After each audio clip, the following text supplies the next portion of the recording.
today we're gonna make some really delicious gimbap. So gimbap means basically seaweed rice roll. Growing up, this was one of the foods that my mom used to make when we had a field trip at school and we were supposed to bring our own home lunch. This is what she would make for us to take, and everybody else was all jealous because they got things like ham and cheese sandwich or peanut butter jelly sandwich. And I brought like gimbap. So today we're gonna do 4 different types of gimbap. So the first one is gonna be a smaller version. They call it Goma Gimbap, or also they call it MaYak Gimbap. So MaYak usually means drug, and so it literally means drug. But the translation is kind of like if you translate it into English, the slang would be like crack gimbap. So they're saying it's so good that you're addicted to it. You know, that's what it usually they're trying to say. And then the third gimbap, we're gonna do a GiNormous gimbap, a big fat one, just because I want to try it, because I never did it before. And then the fourth one is very non-traditional. Since I love banh mi so much, I'm gonna make a banh mi gimbap. So basically, we take out the bread and we're gonna put the same filling as like a banh mi would. And so we're gonna start by making the rice. So I already have some made. If you don't know how to make rice, watch my rice tutorial that I have. So I made about 5 cups because we're making a lot of different kinds of gimbap today. The 5 cups will feed about like 4 to 5 people, depending on how. I mean, if this is the only dish you have, it will probably feed about 4 adults. So let's get right to it. So I'm gonna get my banh mi filling out of the way. So in this tray, I have fresh cilantro. Then in here I have some daikon, or the radish, like the Korean radish. I julienne with some carrots. So about one and a quarter cup of daikon julienne, and about half a cup of carrots julienne. And I put half cup of vinegar to about 3 tablespoons of sugar and 1 teaspoon of salt, along with quarter cup of water. And then I'm just having it sit here like this. Then we're gonna, since we're not gonna be putting any kind of meat in the gimbap, I have tofu marinating here in soy sauce, sweet cooking wine, and sugar. So I put equal parts 1 tablespoon soy sauce, 1 tablespoon sugar, and 1 tablespoon mirin, which is the sweet cooking wine. And then just marinate it like this. And then now we're going to sear it. So on high heat, we're gonna put a little bit of oil.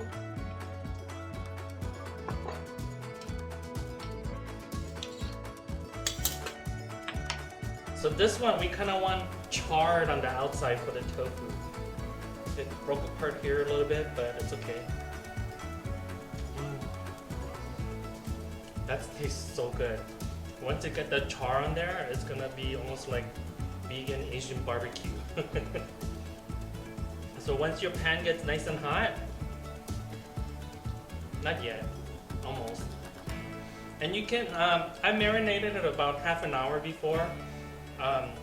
If you marinate it overnight, it's even better. The way I would do that is I would put the tofu in a tofu strips in a Ziploc bag and just put in my marinade to make sure it's flat on a flat surface. Okay, so now that it's hot,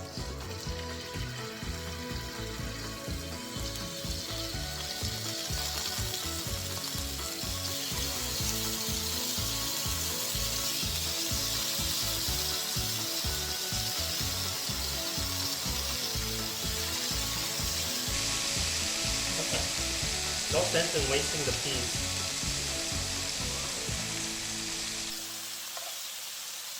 So we're gonna leave it for about a minute or two until it gets a nice char crust. So once you put it on there, you can kind of like lift a little bit to see, but don't keep lifting it. On high heat, it's gonna take about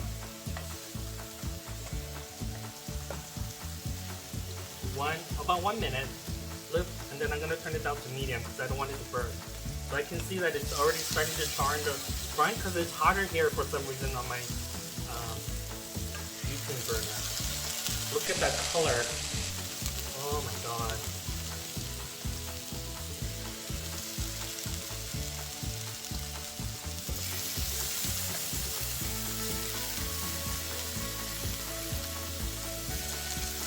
Alright. So once we sear on both sides, once it gets a nice sear, I'm gonna actually add all this because this will add a lot of flavor right into the tofu.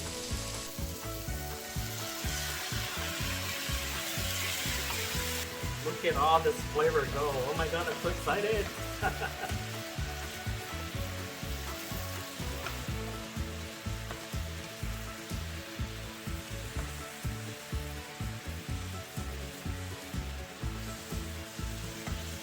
Yeah, whenever my mom made gimbap, she would make a lot. And we just eat it throughout the whole day.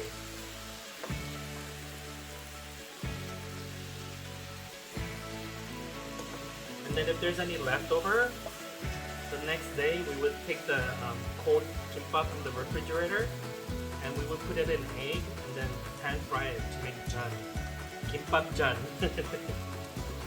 And then when I had a barbecue restaurant about 8 years ago in Northern California, she used to make gimbap at home and then we would eat it all day long at the restaurant. And if there's leftover, since I sold tempura in that restaurant, it was a barbecue restaurant, but we sold a lot of tempura. So we would take the gimbap and actually put it in tempura batter and deep fry it. That's actually really good too. So make a lot if you want to have some tempura gimbap the next day. One time, when I had my tempura truck, I actually got, you know, the Costco pizza? When we had leftover pizza, we used to put it in the tempura batter and deep fry it.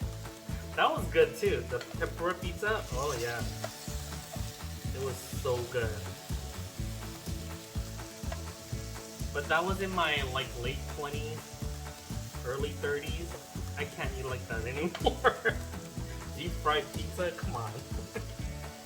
Okay, so now that the tofu is nice and charred and golden brown, and most of that liquid has evaporated, that's why we only put a tablespoon of soy sauce. Because if you put any more than that, it's going to be super salty.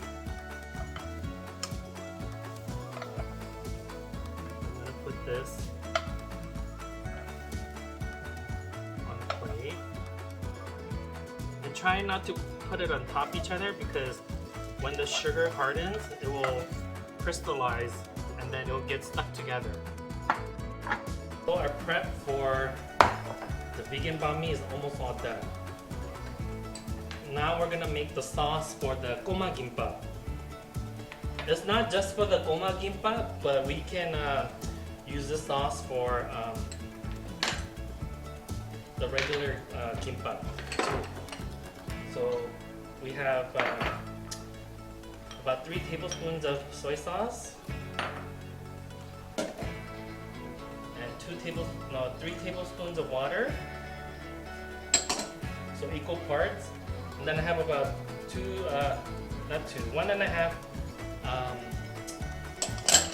1.5 tablespoons of sugar. And to this, I'm gonna add some chopped jalapeno peppers. I removed most of the white part, which is the stamen. I think that's what it's called. And then most of the seeds. So it will have a lot of jalapeno flavor without a lot of the kick. Because most of the spiciness is in the white membrane and the seeds. So I'm going to add about 2 tablespoons of jalapeno chopped. And then I'm gonna add, this is wasabi. Well, on the package it said wasabi, but this is actually horseradish. So the stuff you buy in the store is all horseradish. Read their ingredients. It says horseradish with a little color in it. So I reconstituted it. I bought the powder and I did about 2 tablespoons of dry powder to 2 tablespoons of water. And I'm gonna take about 2 teaspoons of the wasabi powder, wasabi paste, and I'm gonna mix it in. Oh, my mouth is watering again. I think it's because I didn't have breakfast today. It's 1:30, so this is gonna be my lunch. And so this is basically gonna be like our dipping sauce for the kimbap.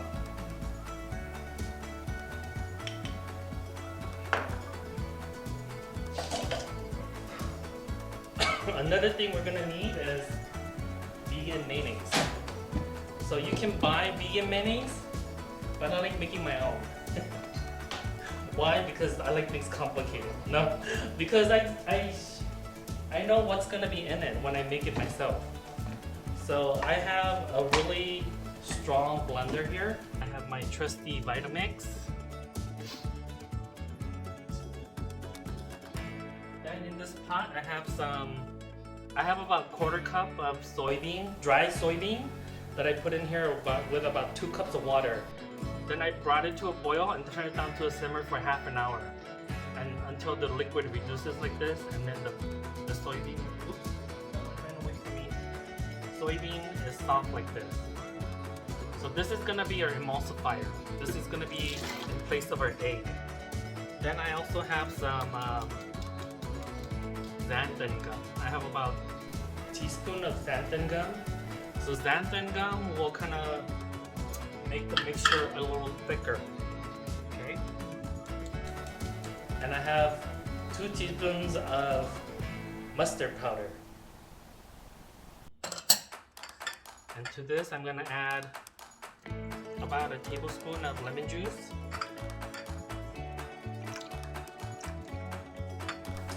Then I'm gonna add a teaspoon of salt. So I'm gonna blend this, and then once this mixture is nice and smooth, I'm gonna start drizzling in some olive oil. I have this really nice extra virgin olive oil that I found at Costco. It's an unfiltered extra virgin, 100% cold pressed olive oil. When I saw this, I bought it right away. I didn't care how much it cost.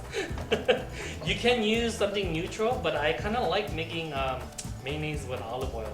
It gives it like a, almost like it tastes like there's a garlic in there, because it has that really nice olive oil flavor. Anyways, so I'm gonna turn this on to blend.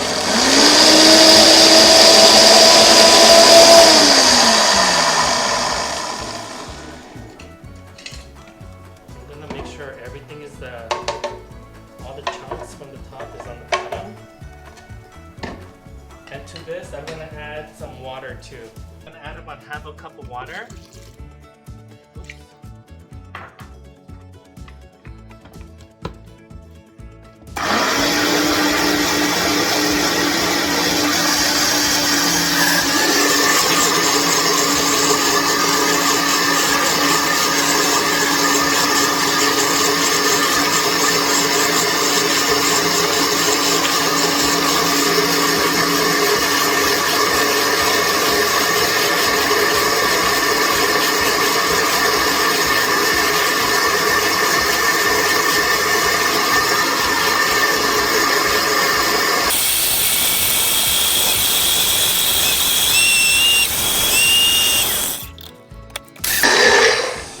Okay, we made this beautiful vegan mayonnaise. So I put about 1 cup of oil. You can go up to 2 cups, but that's that depends on how much oil you want in your mayonnaise. So I have a nice and clean, sterilized mason jar. I usually keep my mayonnaise in.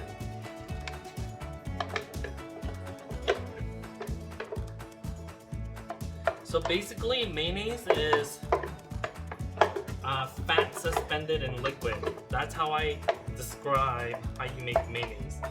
So normally oil and water doesn't mix, but mustard and traditionally egg in the traditional mayonnaise is an emulsifier. So emulsifiers actually suspend fat in liquid. So instead, we just replace the egg with soy. And so the soy and the mustard in here acted as an emulsifier.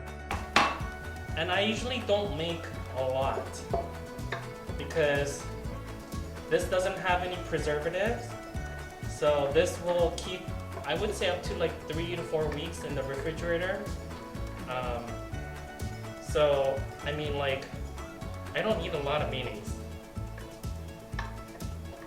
But when I do cook and it needs vegan mayonnaise, instead of buying those commercial mayonnaise with like a lot of stuff in it, I mean, if you read the recipe, this is basically what's in it, but it has like preservatives to keep it lasting longer.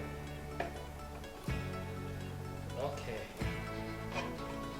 So look at our vegan mayonnaise. It's so creamy and delicious. With this, we're gonna make, I'm gonna show you how to make wasabi mayo. So basically take your wasabi paste. I'm taking about, if you take the powder and put it in here, you're not gonna taste the wasabi because the oil in the mayonnaise will kind of like drown out the taste of horseradish before it gets activated. So if you want the taste of horseradish, you need to make the paste with the dry powder first. And then to start off, I'm just gonna put about a tablespoon because I want the horseradish to kind of like mix well.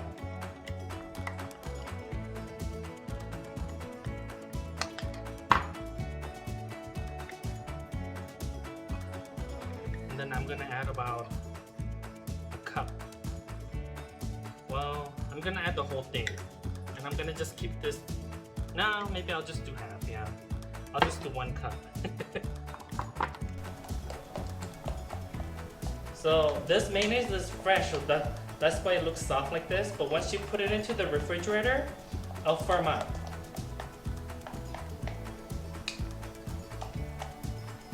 And then to this, I'm gonna add a little sweetness. So I'm gonna put some cooking wine. I'm gonna put about 3 tablespoons of cooking wine.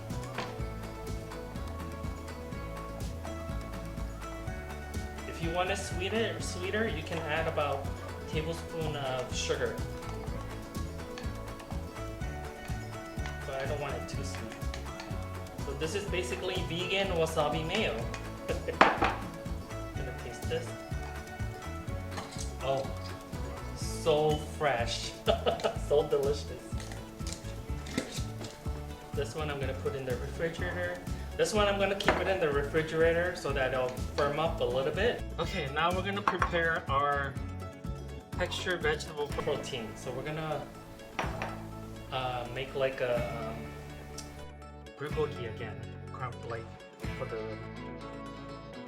kimbap. We're gonna add, this is 1 cup of textured vegetable protein, and then I'm adding 3 tablespoons of soy sauce. I'm adding 2 tablespoons of sugar, about 1 teaspoon of ginger, and then 1 tablespoon of garlic powder. Then I'm gonna add about 1 cup of water. We're gonna let this sit here and let it reconstitute. Put it off to the side here. Now we're gonna work on our egg. Okay, I'm nervous because the last time I tried to make just egg, there was like a film of egg on the bottom and it would just stick right to the pan. So, and this non-stick pan is pretty, it works pretty well. So This time I made it extra foolproof by turning on the heat on high. And then, so what that does is like the metal expands, the surface expands when it gets hot. And when you put vegetable oil into it, it coats all the cracks of the pan when it heats up. And then I'm gonna let it cool down a little so that the cracks close back up with the oil in it. So it creates a super non-stick surface, even though it's a non-stick pan. So it should, I'm gonna let it cool a little. And then now I'm gonna turn it on again. So if you wanna create a non-stick surface with stainless steel pans, you can also do that. Turn it on high. Then as it's cooling down, you put some vegetable oil. Peanut oil works well because it handles high heat really well without burning. And then as it's cooling, like the surface will kind of like come back to flat, and then all the oil is going to be trapped inside, and it will become a non-stick pan until you wash it again. So, okay, so I have a good amount of oil. Okay, cross your fingers. I'm crossing mine.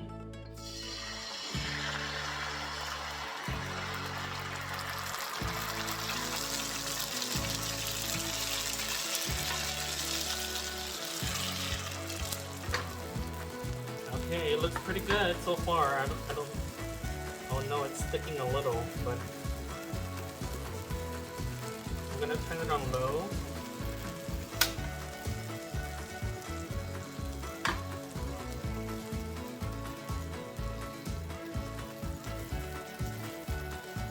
To put some more oil on the bottom here. Come on, Just Egg, get it right so that I can make egg without it sticking to a non-stick pan.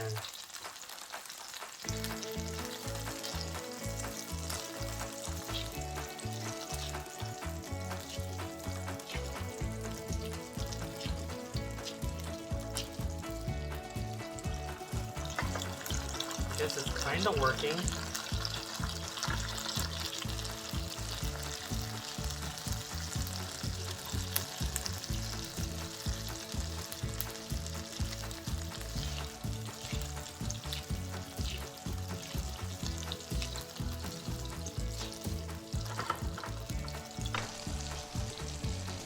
What I might have to do next time is add a little bit of cornstarch to it maybe, and then shake it up. Maybe it'll come a little firmer and it won't stick.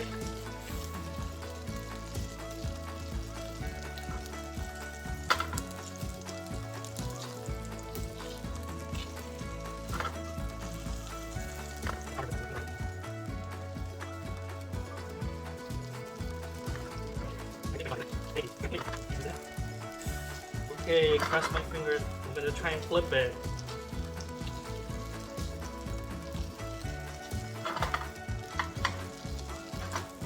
Okay, the whole thing's moving, so ready? Okay. It kind of worked. It looks like so if you use, traditionally when you do an egg, you just fry it on one side, get a little color on it, and then you flip it over and then just make basically scrambled egg without scrambling.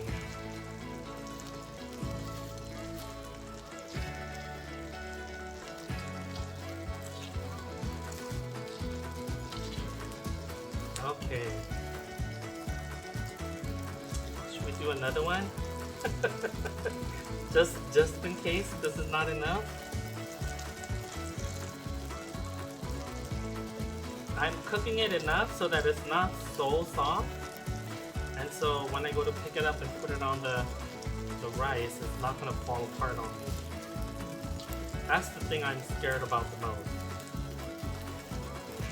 So actually it seems a little too soft.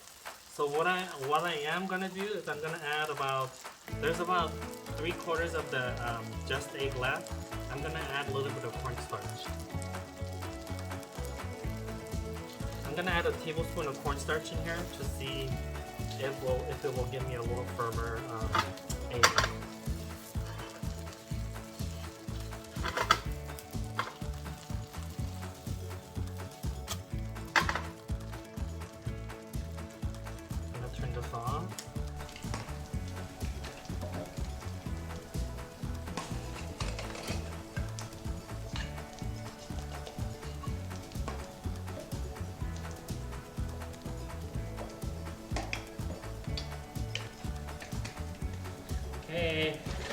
Wish me luck.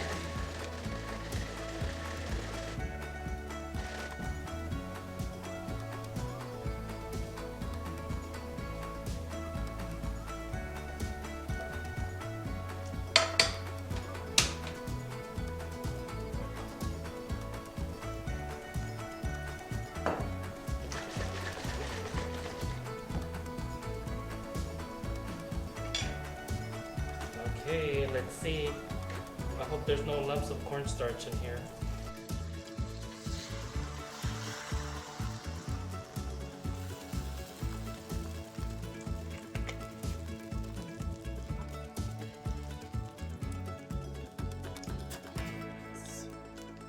It's looking better.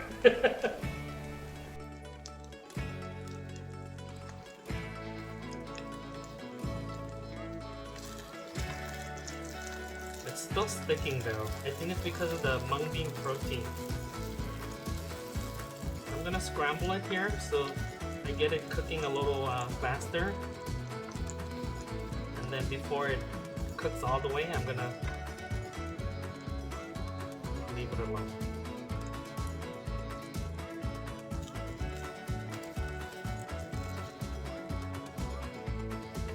Turn it down on low. Add more oil.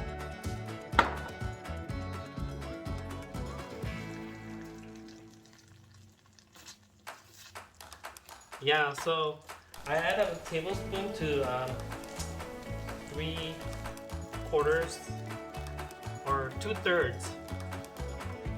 of the bottle of just egg. So if you're gonna make egg for the whole bottle, I would put 1 tablespoon and 1 teaspoon. Because 1 tablespoon has 3 teaspoons in it. That's the culinary instructor in me coming out. Conversions, you know, you have to know your measurements. Okay, so this is not sticking as much either. So the cornstarch did the trick. And the texture is more like more real like an egg. So I think that's what I'll do. Even when I make scrambled egg with just egg, I'm gonna add some cornstarch to it. Okay, see how it's not giving me as much trouble as like, see, it's so loose. Okay, I'm gonna flip this. Oh yeah, it looks like real egg. You know what? Cornstarch. You never know, right? Until you try. So while this egg is cooking, I have here some Persian cucumber. I just cut it in half like this, lengthwise. And then I'm gonna take a knife. If it curls, you just kind of push it. I'm just gonna cut it into thirds because this is kind of like small.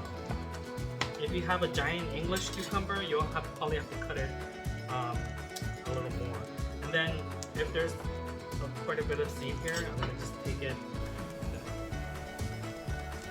eat the seed or discard it or whatever.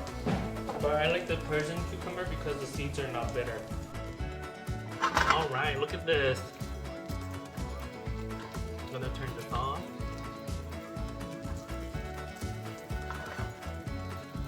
And then we have 단무지 here.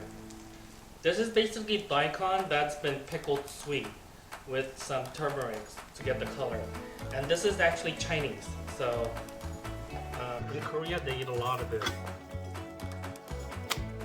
Look at this egg. Come on, it's perfect.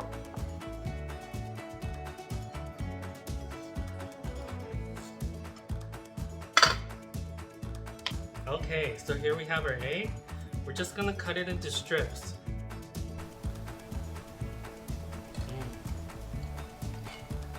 Tastes like egg.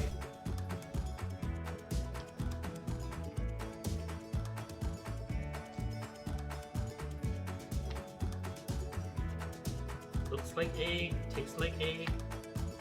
The only thing I should have added was some salt to it. But it's okay, everything else is gonna be seasoned, so this will be okay.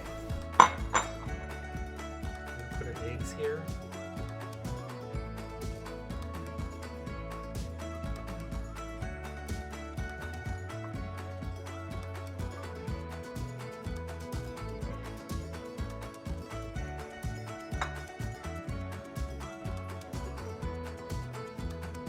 Well, when this cooled, it didn't do too bad. It's still firm, but it's kind of ugly.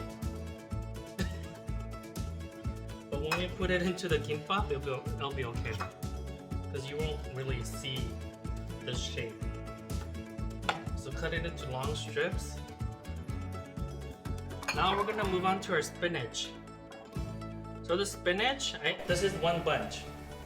I blanched it in boiling water, and then I shocked it in cold water, and then I squeezed all the water out. So this is gonna be just like when we made our namur, 시금치 namur for bibimbap. So basically, I'm gonna take this spinach. I'm gonna add some sesame oil, maybe about a tablespoon of sesame oil. Then I'm gonna add about 2 teaspoons of salt.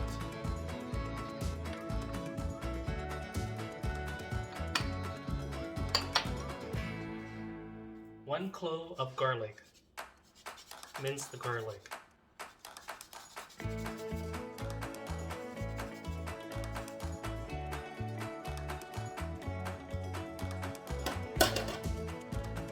Like if you don't like the taste of garlic in here, you can just leave it out.